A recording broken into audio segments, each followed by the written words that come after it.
So a simple search for how to be a better artist will give you an overwhelming amount of information. And while you'll find some good advice, like this guy right here, there's a lot of bad advice, and worse, there's some that will ruin your art career.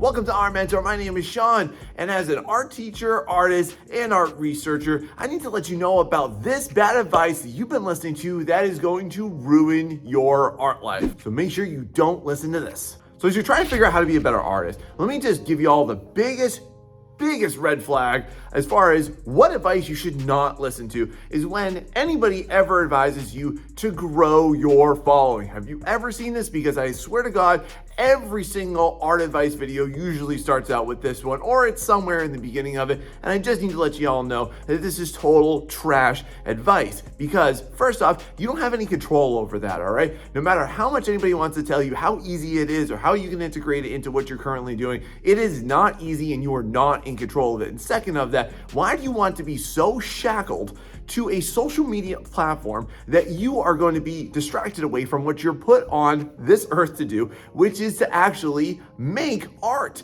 Anything that you're doing that is not aligned to that is distracting you from that, is going to inevitably not allow you to actually achieve what you're trying to do. Even if you do grow that big, massive following, the vast majority, like most of social media, is just a whole bunch of teenagers looking to kill time, not to thoughtfully digest your artwork. And y'all, I can't tell you how many artists right now are absolutely dejected and they're feeling depressed and anxious because they don't have the followings that they want. And their value is attached to their social media subscriber amount. And y'all, this is not the case. Do not ever put your value or stake your future or stake your potential on the amount of lurkers that you have following you.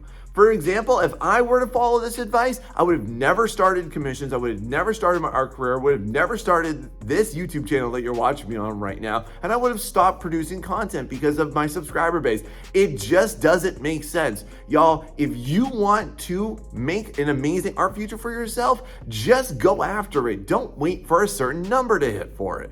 It's just bad advice. Now, on the topic of art economics, y'all, you're about to see me go off here on this one. Have you ever been told how many different things that you need to do in order to sustain yourself? Have you ever been told that you need to have a Patreon and a YouTube channel and a TikTok and an Instagram, and you need to have a t-shirt business, and you need to go ahead and open up a sticker business, and you need to go ahead and make an art book? Y'all, if you have ever heard the advice to diversify your art stream, this is so stupid, because what really gets me about this is that the only people that can actually do this are people that are established.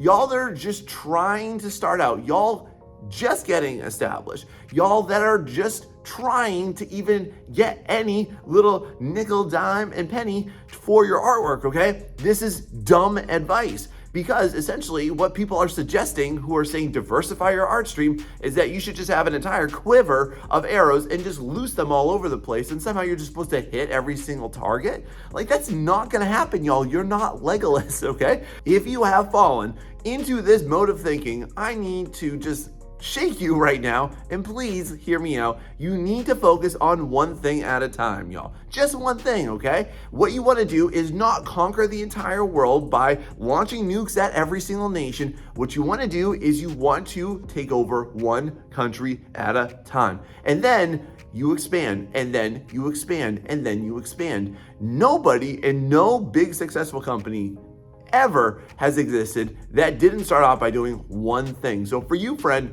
right now, I'm curious, tell me about it down below. What is your one thing that you want to get really, really good at? Because that's the thing you should chase first, and then have everything else in your back pocket where it belongs. Have you ever fallen victim to this one? So if you're looking to start your career, or if you're looking to level it up, one thing that I typically find when I talk to artists is that they'll say that they're waiting for a certain event, and that will typically look something to the effect of, I need to get so many subscribers, or I need to go through so many processes, or I need to do so many sketches, or I need to have experience with so many companies. And I just need to let you know, friend, you need to stop waiting to launch. This is such a huge blockade for people's success.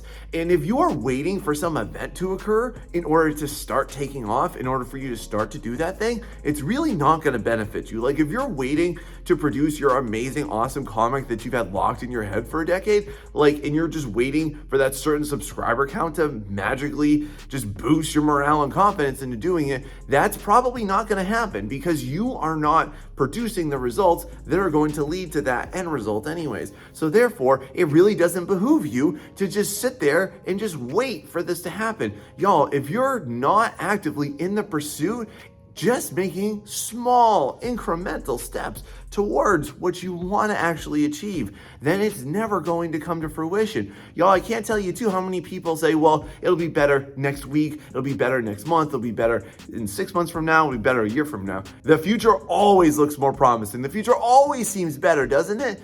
Y'all ever say this to yourself? Y'all ever say that it'll be better in a few months from now? But I guarantee you, in a few months from now, you'll be in the exact same place, and so will your art. What you really have to see from this, and be honest with yourself, is that you're just afraid, and that's okay. That's a totally human reaction to it, okay? But don't let that fear arrest you, and just dive into it. Have you ever felt like this? Now, how's your support network? How are your friends and family? What are they telling you to do? Are they perhaps dissuading you from art? Myself personally, my family tried to get me to go into plumbing because my grandfather owned a plumbing business. And typically this comes from generally a pretty loving place. Sometimes it can come from, a really nasty place, but most of the time, friends and family, they want to steer us in a good direction. They want to see us succeed, don't they? And they push us into the safe route. Have you ever been persuaded to try and go down the safe route? Well, friend, I just want to let you know about the safe route. A couple years ago, we had this thing called COVID. Do you remember that one? And basically, the whole world shut down and everybody in every single job sector lost their jobs. And some sectors have still yet to recover them. So therefore, what is the safe route? Well, friend, I just want to let you know, the safe route will always be you pursuing what you actually want to do. And it's not going to come immediately. And I'm not saying by any means you should just quit your job and pursue hard. But if you are allowing yourself to be dissuaded from it, I just want you to think about this. Think about how many people you could potentially not impact. Like for me, I literally am appreciative of every single person that watches this, that comments on this, that checks out my other social media too, because I literally look at it as if I did not produce things like this, then thousands of people would not have been positively impacted. And hopefully, maybe you're watching this right now and this is you. Tell me about it, please, because I love to know about it. But maybe there's somebody that needed to hear this message. Maybe there's somebody that needed to feel better about their day looking at my artwork. And friend, I want you to have that effect on somebody because art has a wonderful, meaningful, and profound effect. And if you're worried about the job fields, if you're worried about that market, y'all, I just want to let y'all know this, that there are more jobs in art right now than there ever has been since the Renaissance. There are so many great opportunities out there for you, but you have to chase it. Otherwise, it's not going to come to you. Have you ever struggled with this one? Because I know many people like myself have. And if you have, I'm there for you. I'm sorry if no one else is, but I got you. So one of the most controversial topics when it comes to art advice is the matter of education, okay? And I'm speaking to you, by the way, as somebody that is a big proponent of art education, obviously. And along with that too, you might have been pushed or you might have been suggested to go to art school. And honestly, I'm not against art school whatsoever, but here's why it's bad advice. It's bad advice if you don't have a purpose for it, okay? There are aspects of art making that honestly, it's too hard for you to learn at home and you're not gonna network as well. So for example, if you wanna be an art teacher, yes, you should go to school, but it doesn't necessarily have to be an art school. I didn't go to a school that is exclusively focused on art making. I went to just an average state college and I got into this and that was my major, that was my focus. However, though, there are some careers that exist that do require that piece of paper. On the other hand, though, there's a lot of people that go to art school and they just want to draw and they just want to paint or they want to do printmaking or they want to do basket weaving. And that doesn't make any sense anymore. Y'all, you have so many options nowadays. to not go to art school. And unless, like, for example, if you want to go into concept art, unless y'all want to fly overseas into Southeast Asia and go to the Fengzhou School of Design, there's no reason why you need to go to a concept art school in this day and age, okay? And generally, those are not taught by people in industry anyway, so why would you want to listen to them? Now, not to knock it too much though, art school does give you a lot of benefits, a lot of great marketing opportunities, and a lot of really good instruction by some passionate people that are there. It's not all bad, but if you don't actually have a purpose for that piece of paper when you graduate, and it's not a requirement, then you could learn most of that stuff at home. You could learn most of that stuff on YouTube. You could take some courses. You can take some stuff on Udemy or CGMA or Mark Bourdais School. There are also lots of professional artists that have Gumroad channels. Like, go ahead and seek those opportunities too, while you can actually just be earning an income and not accruing debt. Hey, wouldn't that be great too? If you have been pushed into going to art school because you thought that it was the safe route or the guaranteed route, it's not, because honestly, whether or not you go to art school doesn't matter if you aren't actually putting forth efforts into doing things. What it all comes down to is you, your attitude, your habits, and your focus. Now, if you've been freelancing for a while, this should resonate with you pretty well, because one of the things that I've talked about extensively across my entire channel is how there are loads of really poor examples online of how you should conduct yourself. This goes from everything from people that are posting for jobs. This goes from people who are using commission sheet. This goes for people who have abysmal pricing practices. And y'all, I just unfortunately need to let you know this, that 90% of everybody that you see online that's trying to get freelance work is doing a completely unprofessional job at it. If you want to be a successful freelancer, or if you want to get into an art career, this is not the path for you, friend. You can't go around pandering and begging, and you obviously can't use unprofessional practices. And if you want to learn exactly how to do that, I've got loads of videos right down here that's going to teach you how to actually be a professional, to give you some sense of decorum when conducting yourselves online. And that's a real powerful thing that nobody ever gave me when I was first starting out, because I made all those stupid mistakes. So that's why I like to share it with y'all through my content so that you don't fall victim to it. So please just consider this, y'all. Who is giving you the advice? What's their pricing like? And what's their track record like? Because to be honest, if I was still doing the things a decade later that I started out doing, I probably would have given up on art too.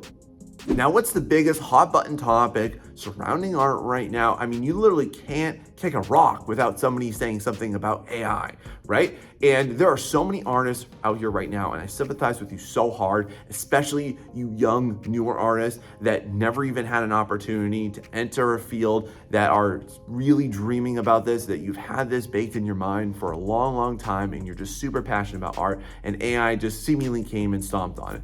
Y'all, if you are listening to AI bros right now, here's what I want to let you know. They are mostly just greedy people. They are mostly just tech bros, and pretty much all of them fall into this field of non-artists. So y'all, I just need to give you a counterpoint to all of the pro AI propaganda that you've heard before. Why would you want to listen to art advice from people who are non-artists? Why in the world do you think that a whole company full of people that don't even employ a single artist on staff, not even one, why would you think that that is going to be your future? Why would you think that that's possible to take over what you really love to do in the job sectors that you really love? And yes, while this is happening in some countries, and that really, really, really upsets myself and many people, here's what I'll let you know, y'all. You are not geo-locked by where you live anymore. You can live and work in totally different countries. I've worked with hundreds of clients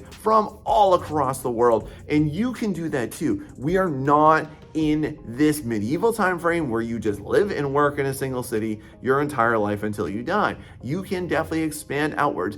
And there are so many people that are not going to ever buy into this. And I guarantee you, if you learn exactly what you need to do in order to surpass everything AI will ever be capable of, which is there's a lot of flaws in that programming, then you will always be able to succeed. I made an entire video about it. You can watch it right down below. I'll link it right there for you, friend. But don't fall victim to this, friend, because you deserve better for yourself. Now I'm gonna approach this topic with some sensitivity towards you, okay? Because I don't want you to get triggered by this word, but we gotta talk about burnout. And I'm just curious, what do you think about burnout and what comes to your mind and what are your fears? Because here is just my impression and my experience in dealing with burnout is that most people are more afraid of burnout than actually experiencing burnout. And here's the thing, y'all. Most people that are experiencing burnout actually have nothing to do with art. It's because of outside influences, things that have nothing to do with their art that are impacting them. And they're impacting them physically, and they're impacting them emotionally, and they're impacting them spiritually. Those are where the real crises are. It's got nothing to do with your art, and this also has to deal with art block too. There's a lot of people that will complain about art block, and it's all because of this one singular reason, y'all. They're more afraid of that boogeyman than actually putting themselves into it. And the thing that I always tell people is this, and I'm sorry if you heard this from me before, but I'm gonna keep saying it until it sinks in all the way. Here we go. You have to allow yourself to burn before you burn out. One major aspect of anything that you want to pursue, that you want to achieve in life is this, is that you're inevitably gonna have to push yourself past your limits. And you're gonna have to gently move yourself forward more and more and more, and you're gonna build that artistic endurance. So don't be afraid of burnout or experiencing art block or anything like that. And if you do start to think that, here's what I want you to stop and do. Stop and think about what is really impacting you, because I guarantee it's got nothing to do with your artwork. It's got everything to do with something else that is actually bothering you. Have you ever experienced this? Now, if I asked you, what do you think kills the majority of art careers? And going through this video, you know it's got nothing to do with parents. You know it's got nothing to do with whether or not you went to art school. You know it's got nothing to do with that AI stuff. But what really does is failure. You will 100% fail at anything that you're afraid of. And fear is going to kill more of your dreams than failure ever will. If you're afraid to put forth the effort, you're gonna give yourself excuses not to do it.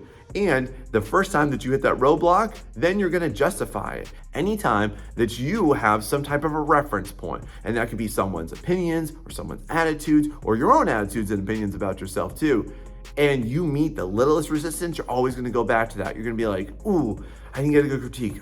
My mom was right. I'm just never gonna amount to anything. Or maybe you're gonna lose that job and you're gonna be like, man, my high school art teacher, they were right. Do you know what the number one regret of the dying is? That they never pursued a life that they truly wanted. And I don't want that for you, friend, do you? Now, if you're ready to really jump into being the artist that you really want to be, but you maybe are concerned about the time and how much time does it take to be an artist? I don't feel like anybody ever talks about that enough, right? I made an entire video about it. You can watch that right here. Go check it out.